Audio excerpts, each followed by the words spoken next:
Hello friends, நான் உங்கள் அம்மினி தமிழோடு இணைவோம். இன்றைக்கி அம்னி பிரபு விலாகில் ரவா தோசை எப்படி செய்கிறதுன்னு பார்க்கலாம் வாங்க. ஒரு பாத்திரம் எடுத்து வச்சுக்கோங்க. ஒரு டம்ளர் ரவா சேர்த்துக்கோங்க.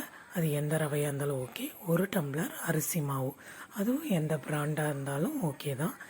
ஒரு 2 ஈக்குவல் ரேஷியோ.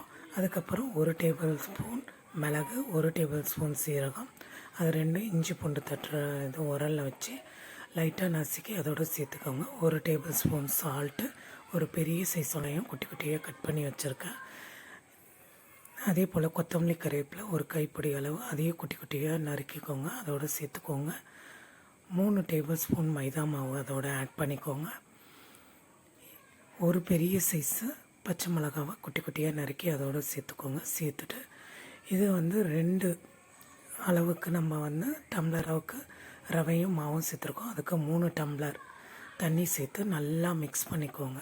மிக்ஸ் பண்ணிவிட்டு ஒரு 15 மினிட்ஸ் ரெஸ்ட்டில் விட்டுருங்க. நல்லா ஊறி வரும். ஊறின பின்னாடி திரும்ப 2 டம்ளர் தண்ணி சேர்த்து நல்லா கலக்கிட்டு மிக்ஸ் பண்ணிட்டு தவா நல்லா சூடான பின்னாடி ஊற்றுங்க.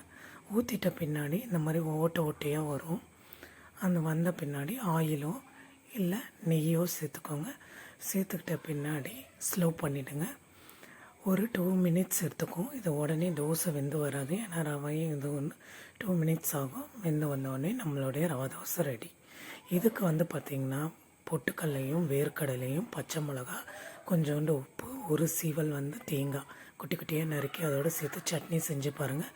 ரொம்ப காம்பினேஷன் நல்லாயிருக்கும், ரொம்ப நல்லாயிருக்கும். ட்ரை பண்ணி பாருங்கள். இது போல் வீடியோ பார்க்க அம்னி பிரபு விலாகை லைக் பண்ணுங்கள், ஷேர் பண்ணுங்கள், சப்ஸ்கிரைப் பண்ணுங்கள்.